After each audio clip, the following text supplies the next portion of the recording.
Well, welcome to another episode of the Coffee Break Podcast, where our mission is to share business ideas, practices, and strategies while we enjoy a cup of coffee. And today we're going to be talking about running and running a business and how they intermix together. Brian Mister, who is one of the founders of the Around the Crown 10K, which is an incredible story about how that got started, is our guest today on the podcast. And hopefully by the end of this, you'll be inspired to get up and do something yourself. So we'll get into a conversation with him. Grab a cup of coffee and get ready for this. We got so much to say.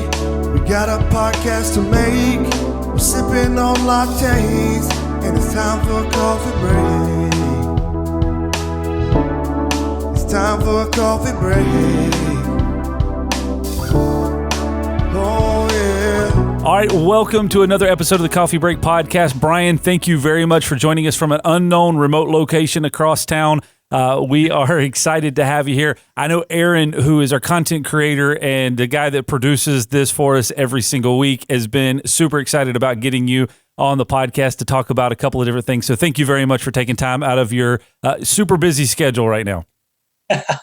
Thank you guys so much for having me. And this remote unknown location just happens to be about 2 exits away from your headquarters. So I'm not too far away, not in a distant land. We've just got a long cable draped between the two places.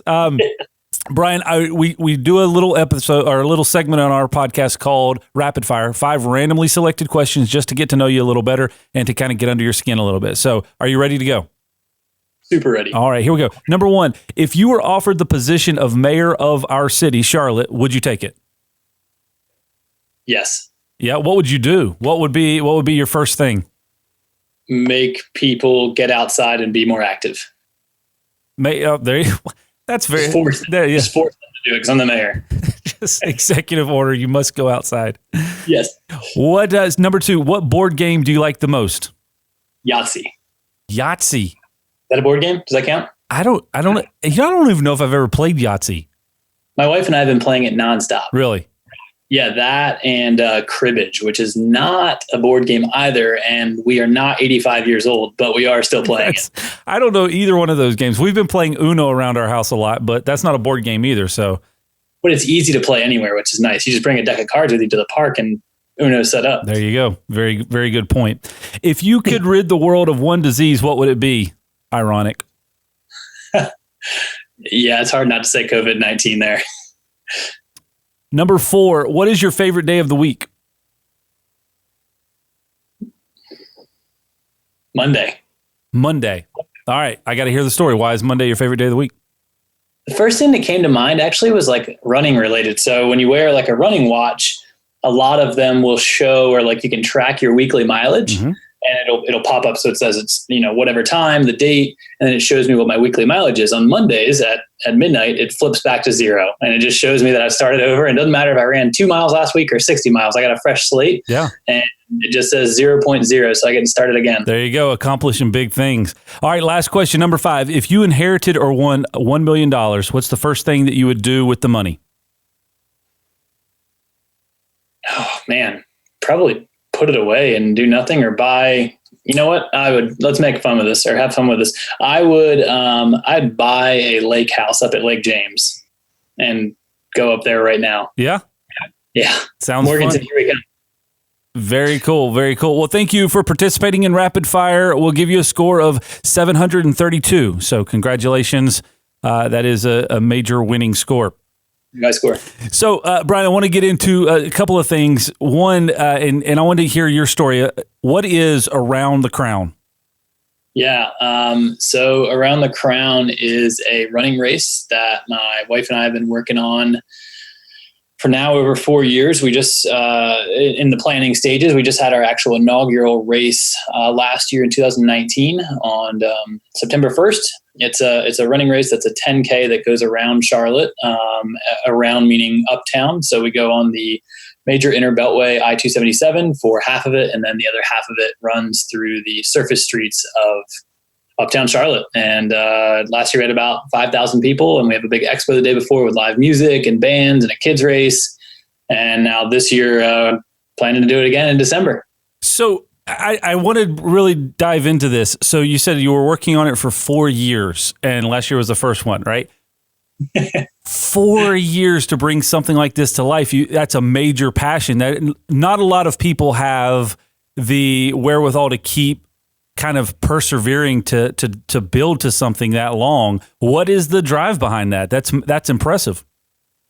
I mean, part of it is like, it wasn't a solid 4 years of doing it. It was one of those things where it's like, hey, this might be cool. And when you're 4 years out, and then when you're 3 years out, you're working a little bit more. 2 years out, you're nose to the grind.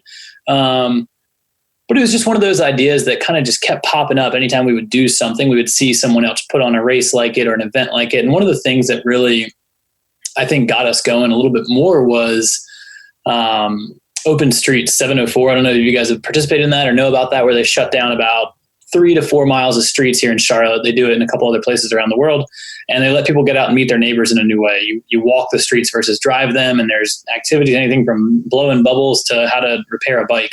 And it's just a good time. And it was a new way to use our streets. And I really liked how they did that. And it made me think about like, oh man, like we should really try to work on this idea a little bit more and get our permits in place, talk to the right people. Cause you have to talk to a lot of, major entities, if you will, we'll say that, city and state and public and private and everyone else, to get that approval to make it happen. And also, like, from a financial standpoint, get those sponsors in place and figure out your entire budget to make sure it's even possible, let alone if it's going to be a moneymaker or not, just is even possible to break even on it. So it's been a fun 4 years doing something with my wife. So, you downplay it very easily that it wasn't entire 4 years, but I mean, I've said a lot of things that, hey, it would be nice to do this, but I haven't put 4 years worth of effort into it. So that's very notable. How do you bring, and I'm not asking for every step of the process, but how do you go about the process? There's got to be a lot of research, like you said, talking to a lot of people and understanding who to get in front of, because again, I feel like you're downplaying this a little bit, but you shut down half of the loop that goes around a city. Like, that's not just with 5,000 people on the road. That's not just oh yeah, by the way, this Saturday we're going to do that. Like, there's a lot of things. How did you how did you kind of formulate a plan to figure that out? Because I'm going to imagine you didn't just Google how to shut down the inner loop. I wish you could do that. If someone would create that format, that would be amazing. So we had the idea for a bit, and I have a race director background and kind of running from the Whitewater Center and the Charlotte Marathon where I worked previously. So I knew how to the logistics of a race and what needed to happen. When it comes to shutting down a highway, there's quite a bit more to it. We'll just stay with more. Yeah. But talking on Open Streets, we had a friend who helped start that from the city side. He worked at the Charlotte Department of Transportation, or CDOT. And I told him this idea one night after a couple of beers, because I wasn't sure how he would take it, of like, hey man, we want to shut down the highway. How does that work? So he loved it. And from there kind of started getting us in touch with the right people. So first, there was a couple more people within his department at CDOT, and then working with people at NCDOT, because it's a state highway. And then from there, they started educating me on everything else that I'm going to need, the people that I'm going to need to talk to, that they know about as far as the logistics go. They don't necessarily talk on, hey, you need to get the expo set up. Where is that going to be? You need to, if your start finish line is going to be at Romare Bearden or First Ward Park, you've got to get Parks and Rec involved. So there's a lot of other people that come into it outside of just the highway portion of it. But from there, they started introducing us to, so the one that came into play last year was the new toll lane with the I-77 Express, who now is actually one of our sponsors, which is really cool. But working with them as well, because it affects them. So it was just getting the right planners and engineers in the room. I mean, we would have a meeting about every month or 2 months with probably 20 to 25 decision makers in the room that, I mean, the crazy part of it was I was probably the youngest person in the room, and trying to lead that conversation was a little awkward, of like, who's this kid coming in telling us that we're going to shut down our highway that we've had now for quite a few decades. So it was interesting, but by the end of it, or maybe not even by the end of it, I'd say few months out, we were starting to get a little more support from it, and they were enjoying the idea from a economical impact standpoint. But also just bringing something new to Charlotte and something to talk about for the city. As much as I like to call it a running race, it's a community event for sure. Yeah. And we've really started kind of leaning on that a lot more, as much as we can, to say, like, there's multiple ways to get out. Come to our expo, enjoy a local food truck, check out some of our bands, do the kids race, volunteer, whatever it might be. And let's really get the whole community behind this active outdoor experience. So you've got kind of the race director background. So that's I guess probably part of the easier part of it, but still managing 5,000 people, it's not a simple task at any stretch. And then you have everything else associated with the event, and you essentially have built a small business around this, right? So because you've got sponsors, you've got all of the logistics. What is the motivation outside of just, hey, that would be a cool thing to do? What is the motivation and drive to set somebody with perseverance at that level to bring something like that to life? Like if you were talking to someone else and saying, hey, you've got this idea, cool, but this is what it takes to actually bring it to life. If that's a business, if that is a race event, if that's whatever, it doesn't matter. There's still some similar components there that says you've got to stick with it and you've got to have the passion and drive to make it happen. Yeah, I think that's a great question. I think the first thing that comes to my mind is my wife, but the broader answer there is a partner. And for me, it was my wife. One, she's our design. So like all of our shirt, the car, the tents, everything, our website, social media, she's the brand manager behind all that. And that's her background, is graphic design and fine art and everything there. So that's a part of it, like what you can actually see. But the other part of it is like, not every day is going to be rainbows and kittens. There's going to be days where it's hard and you need someone to pick you up, and they'll need it as well. So to have someone at your side during all of that is huge. And for them to be just as passionate about it, which when it's your partner in life, then it makes it a little bit easier because they're going to share that dream with you. But having someone at your side, I think really, really holds you accountable, helps you out, keeps you going, whether it's early mornings or late nights or whatever it might be. And for us, that turned into raising our family as well. So there's times where I'm up early so I can get work done. So then I can we're all our own childcare at this point, it seems. So then managing kids and all that good stuff too. So it's just, it's all just a lot more fun with a partner for sure. Hey, thanks for listening to the Coffee Break Podcast. If this information has been helpful to you, or you just really kind of like our theme song, can you help us out by rating us on whatever app you're using? And if you get really fancy, how about sharing a screenshot on Facebook, Instagram, Twitter, or LinkedIn? Okay, enough of all this. Let's get back to the conversation. So having a partner, having people that can motivate you and inspire you, and you inspire and motivate them simultaneously, is just kind of a back and forth thing. So when you look at this, and it's really cool, I would definitely recommend anybody listening to this, even if you're not in the Charlotte area, check out aroundthecrown10k.com. And on the opening page of the website, there's just this picture of just tons and tons of people that have crowded into the interstate, right, or the loop around the city, and it's an impressive image. I'm interested, when you were on this race day last year, when this thing came to life, what was that feeling to be able to? And maybe it was surreal in the moment. Maybe it was so chaotic that you didn't even get a chance to really appreciate it. But what was that feeling like when you go, oh, wow, look what has come to life after all this hard work? Again, great question, man.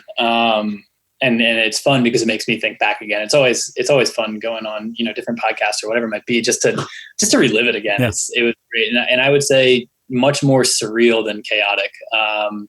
We were fortunate to work with Start to Finish. They're a local event management company. So when it came to race day, our hands were pretty much off. It was like, all right, we did the marketing, we got the sponsors in, we've made this work. We have 5,000 people here. Yeah. Take it, go. And we were there doing just the back end work. So we were the ones pushing around pallets of bananas and getting the metals out there and unwrapping those, and really just the sweat side of it. And they were our boss then, which it's kind of fun to go back behind the scenes and not have to think about it as much. Someone else is now telling us what to do. And that just made it so much more fun to be completely hands-on, and see people interact with this passion project that you've created. So it was very, very much surreal. There were no fires to be put out. There was nothing bad really happened, which was crazy. Our job on race day is to wait for that fire and then be ready to put it out. And that was my wife and I's whole role that day. And we didn't have to do anything. We watched everyone have an amazing time. Our city just felt so bright to us. So we ran over on one of the overpasses on College and watched everyone run underneath of us. Oh, wow. Cheered people on, and then we ran back to the finish line to watch the first person cross the finish line, and stood there until the last person crossed the finish line and just cheered people on. And it was great. And we had a volunteer shirt on, so no one knew it was us or anything like that. And it was great. We just kind of rolled into the crowd and watched our city become so active on that day that we had been planning for so long. So you finish up this event, and now you're starting to plan for 2020. And I know the original race day is, or the date was, I think, May 20th or something like that? Is 31st. The 31st. Yeah, a month from today, pretty much. All right. So working towards that, everything and this excitement, I'm sure, mounting, and just this emotional roller coaster of, man, this worked out really well last year, and we're coming down, and then all of a sudden, yeah, that's not going to happen, and we've got to retool. How has this process been for you? Yeah, so to even go back a step further, so like I said, last year, our race was on September 1st, which was Labor Day weekend. So our plan was we would be the Labor Day event every year. And we had planned to be the Labor Day event in 2020. When we first started creating this back in 2016, 17, 18, like all those years, is like, all right, this is going to be a reoccurring event, just like every other race or parade is. Mm-hmm. And then the RNC was coming to town, and there's a 4 to 7 week blackout window, depending on events and things like that, that you can't host your own events uptown because there's so many logistics that go into that. So we'd already been moved once in 2020 and trying to figure that out. And we were fortunate that the city worked with us at the speed that they did to say everything went well. Year one, you cleaned up the highway in time. Mm-hmm. There was no major injuries. People weren't pissed about getting to their job or church on time or whatever it might be. So yeah, let's do it again. We know we can't do it with RNC. So we switched to May 31st. So we'd already moved our date once. And then the world threw a new curveball at us, and everyone's pivoting their business, no matter what that might look like. If that's turning your podcast studio into a training facility, then that's what you got to do. Yeah. So we pivoted and worked with the city to choose now December 6th, and hoping that's enough out of harm's way to make things work and at least be somewhat out of mind right now, and let people deal with this time however they need to. And we'll get back to racing when we can. Running's not canceled right now. You can still get out and enjoy the greenways. Just don't go and park there. I guess that just changed recently, but yeah, stay your 6 feet away, and racing will come back. Yeah, I think it definitely will. So I'm very intrigued by obviously having to pivot and change and adapt, and kind of what that means for you. What have you seen with the success that you had with the first year? What kind of response have you had? Like you said, 5,000 runners. What are you projected for the 2020 race? That's a difficult question that we are trying to figure out, because there's so many things that go into it with purchasing shirts and medals and everything else. Our goal originally, before we even knew our number last year, is we wanted to grow to 7,500 and then grow to 10,000. And then from there, we kind of see what it looks like. Mm-hmm. And that was based on research with how Cooper River started in Charleston and how the Peachtree race started in Atlanta, and some of these other runs that are similar style, if you will. So our goal was 7,500. We weren't sure if we were going to be able to hit that, but we were going to push for it as hard as we could. And we were, before everything went crazy, January and February, were 3 times stronger than last year at that same amount of days out from the race. Mm-hmm. So it was looking really possible that we were going to get close to 7,000 people this year. Yeah. And then obviously things kind of came to a pretty quick halt. And then we just announced our new date a few weeks ago. And now we're 7 months out, and we're a little over 2,500 people, getting close to 3,000 people with 8 months to go. We could be pushing up against 8,000 or 9,000 people this year. I think it's going to depend a lot on what this reopening of the state, the country, the county looks like. Sure. And honestly, how people are coming out of this financially. We don't want people spending money on our race if they're not able to keep up with rent. I mean, that's not even our decision to make by any means, but we don't see people doing that. So how are people going to be spending money after all of this? And it could be that, man, they really want to get back to seeing a lot of people and interacting with their community and doing this through a race. And you know what? $40 for a registration is well worth that to go run on a highway again. Yeah. And that's the response we've been getting, which is, overwhelming. The first, when we relaunched our new date, we had a few hundred people sign up in the first couple of days, which was over our expectations. So it's been going really well. And once again, the community is welcoming us with open arms, and couldn't be more appreciative. Can you copy this key? That's a question we get asked about 3,422 times a year. And how can you actually be sure that the person who asked that question is supposed to get a copy of that key? Well, we think you should always know who can copy your keys to your business and your home, because it could be your neighbor, an old employee, a contractor, or even worse, your mother-in-law. At Loc-Doc Security, we believe in protected key systems, so you always know who has a copy of your key. To find out more, visit locdoc.net or stop by our Charlotte location.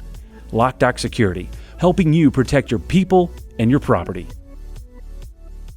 Yeah, most definitely. It's very interesting when it comes to business. Running, there's something with sports in general, but running as a whole, there's so many analogies that you can draw.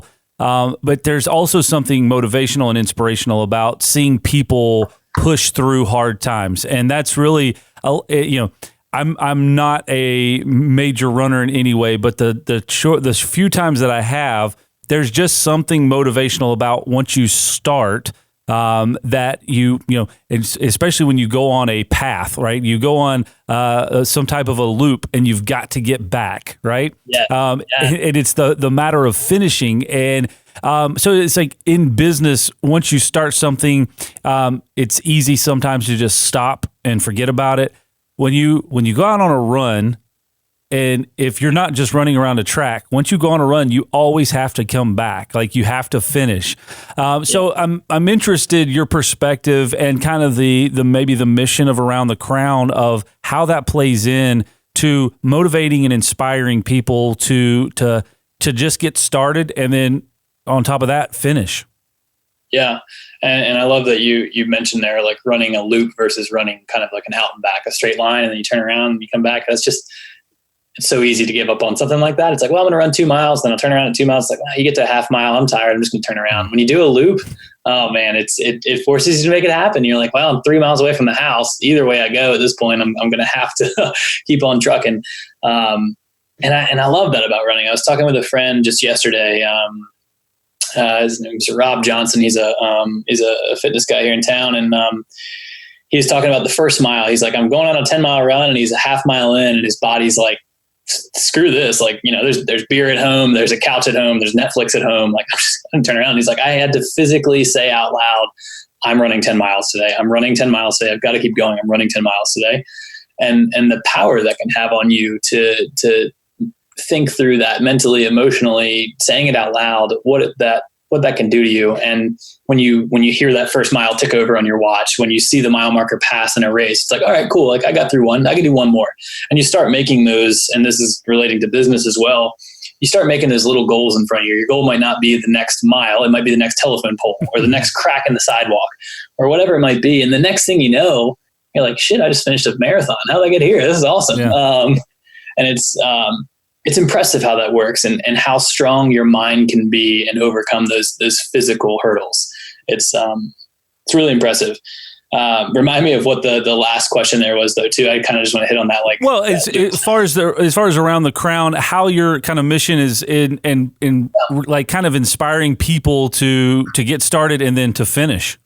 Yeah. So we, and I love that you're kind of hitting on the mission there too. So we're definitely a mission driven business.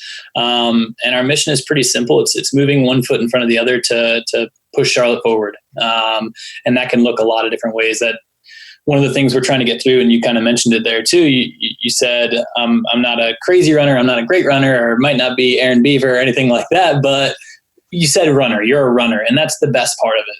And that's the mentality we want to get to people's heads of, you are a runner. You might not run 10 miles today. You might not run it at a 6-minute pace, but if you move one foot in front of the other, you're a runner. Yeah. So get out there, like, let's push it. Your goal may not be the same goal as someone else's, but you still got to set that goal. And if you achieve it, then like, man, it's going to feel great. Let's do this.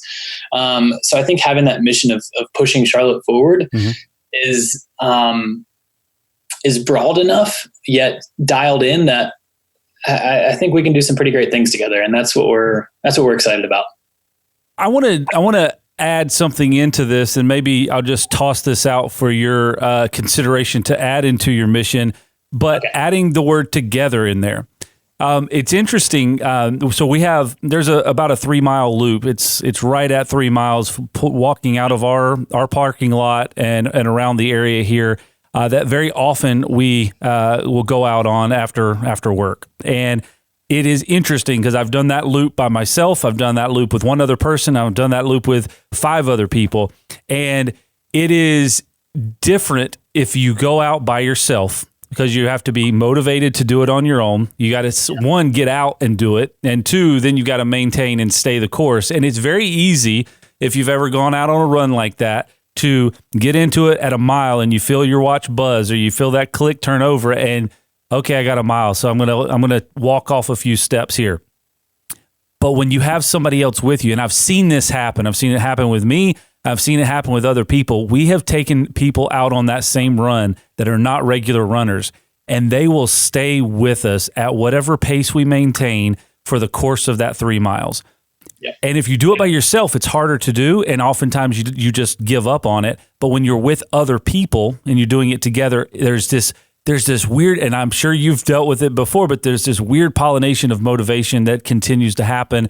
And so I'm interested with something like this, with an event like this, and it's not just the fact of you're encouraging people to put one foot in front of the other, but you're doing it together, and now you've created a movement of people that are doing things and almost motivating each other simultaneously and doing something that they never could do by themselves. Yeah. All great points. And a couple of things come to mind. I mean, that I was fortunate to work at NoDa Brewing Company when I first got out of college, and had an amazing boss there. And she let me start the NoDa Brewing Run Club, which was the first kind of running club here in Charlotte. And I started it because I like having a beer after I went on a run. And I was like, maybe some other people like doing this too. I'd seen some other cities kind of do it. And the first week we had 3, then it was 13, then it was 30. And then before we know, we had 300 people out there. And this idea of this group run just seemed to grow really, really fast. And now look at it, 7 years later, it's almost every brewery or bar has some type of run club or yoga club or bike club or whatever it might be. And it's that camaraderie of doing it together. And as hard as it might be to talk during a run, you almost forget about it, and the miles just pass by so much faster. You're not staring at your watch every time like, all right, what's my pace? Okay, what's my pace? Okay, what's my pace? It's you're into a conversation about something stupid that happened at home, or some hilarious story that happened, or your dog did this, whatever it might be. And it's the miles just tick by, and the purpose of the run doesn't become a run. It becomes catching up with your friends, or the goal of getting the beer when you get back, or pizza when you get back, whatever it might be. And that's what it becomes more. It just so happens that you do a run while that's happening. And I think the other point you brought up there too, of like these people that you're taking out on your loop from Loc-Doc, it's great when you do it yourself, and they might not think that they can do it at your pace or whatever it might be. But I think it's that idea. I've heard this a couple times. I don't know if you have before either. Roger Bannister, the guy who ran the first 4-minute mile or broke the 4-minute mile, so many people were telling him, like, it's not possible. It's not possible. Like, it's just not, human evolution can't do it as fast as you want it to happen. Kind of like the whole break the 2-hour marathon that just happened. And then one person does it and the floodgates open. It's like mentally, we can now understand that it's capable to do it. Yep. And everyone can maybe make that happen. And you know that it's now humanly possible. And as soon as he broke that 4-minute barrier, it just kept happening again and again and again. And I see the same thing happening with this 2-hour marathon, or whatever it might be. Once you know that a human can do it, and you can see that human, you hear them talking, it's then like, all right, cool, we can make this happen. So if you're running with someone and they're doing that 9-minute pace, you're going to stick with them for a little bit. And the next thing you know, you're done the run. It's like, oh, I can run a 9-minute mile for 4 miles. Like, that was so cool. Yeah. Well, it's almost like you've given yourself a mental barrier. And once you are either doing it with someone else or you've heard somebody else do it, then that mental barrier kind of breaks away. The entire process is very intriguing to me. And there's so many analogies that you can play with this, and so many applications that you can put back into whatever business that you're in.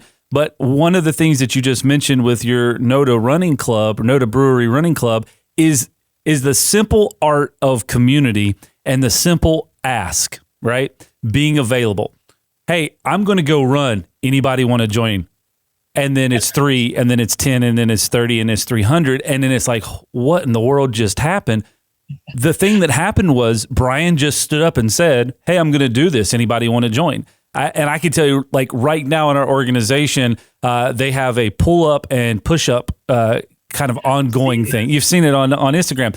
And it's all that had happened was one person said, hey, this is what I'm going to do. Mark it on the wall. And it just brings community together. It brings a little bit of competition. It brings a little bit of camaraderie. And then it says, you know what? I've not done a pull up before, or I can't do that many. And then all of a sudden people are posting these crazy numbers. And that's in the physical realm. But I think that application is whatever. It just takes somebody to stand up and say, this is what we're going to do, or this is what I'm going to do. Anybody care to join? Yeah. And it can be anything. And that's the fun in it. When we just had this relaunch to our date, moving it to 12/6 or something. I think some of the words we wrote in there, we had some fun with a friend and just kind of went back and forth on how we were going to announce this thing. And it's that thing of once you accomplish one thing, it just becomes that snowball effect of like, I don't know if I can run an 8-minute mile. I don't know if I can finish a 10K. I don't know if I can shut down a highway. And the next thing you do, you shut down the highway and it's like, oh, like we're doing it. Like, let's just go for this thing and let's have some fun. What else can we do? Let's bring sustainability into this. We really like sustainability. We really like local businesses. Let's bring local businesses more into this. And you check one thing off. It's almost back to that idea of like, make your bed in the morning. Once you've completed that first task, your brain is set in, I can complete tasks and I will do better today. Yeah. It's impressive. Most definitely. Brian, I want to be mindful of your time. You've brought a lot of value and application. I think, because we talk a lot about business ideas, practices, and strategies on this podcast. That's our entire motive of what we do every single day. And I think the concepts in running, I think the concepts in community associated to that is something that any business owner or leader can think through and apply those same principles to their business to continue to move things forward in their own organization. So I definitely appreciate your time and energy. I can tell you this, I will commit that I will be there on December the 6th. I went to check the calendar just to verify it is the Sunday after our annual Christmas party. So that was my first concern. I was like, oh man, it's going to land on the Christmas party, but it's right after that. So I will be there and supporting that. So we'd definitely encourage others to do that as well. We mentioned the website earlier, but if they want to get a hold of you, what's the best way to do that, Brian? Yeah, website is just atc10k.com or aroundthecrown10k.com. Social media, we're on Facebook, Instagram, and Twitter. Reach out to us there or shoot an email to just brian@aroundthecrown10k.com, and love to chat with you about running goals, starting a business, whatever it might be. We're all for Charlotte becoming this amazing community. Thank you so much for having me. I really appreciate it, Chad. Just a reminder, you're listening to the Coffee Break Podcast. Also, we wanted to let you know that our team puts together a weekly blog post. You can find it at locdoc.net/blog. It's guaranteed to raise your IQ by 12 points or your money back. So it's pretty much a win-win. All right, back to the conversation. Hey, Brian, thank you very much for joining us today. Thank you for your inspiration and motivation. We've got so much to look forward to as this year progresses. And the basic foundation of Around the Crown is put one foot forward in front of the other, get started, and do something. And we can all do that together and challenge each other, encourage each other, and that's what we're about. Hey, if this is your first time watching or listening to the podcast, we want to invite you to make sure you subscribe. We've got a new one of these episodes every Tuesday morning at 9 a.m., and you don't want to miss a single one of them. So go to locdoc.net/podcast, and there is links there for you to subscribe to whatever podcast platform you enjoy listening on. And of course, if you're listening to this and you want to see the video version of it as well, and check out the studio and the guest and see what they look like, well, you can see all that on our Facebook and YouTube page. Just search for LOCDOC. Links to all of that are on the website as well at locdoc.net/podcast. Thank you very much for listening. If you are on Apple iTunes and listening on the podcast app, we ask you to give us 5 stars. That'll help get the word out to other people as well. Thank you very much for listening, and we'll see you next time right here on the Coffee Break Podcast.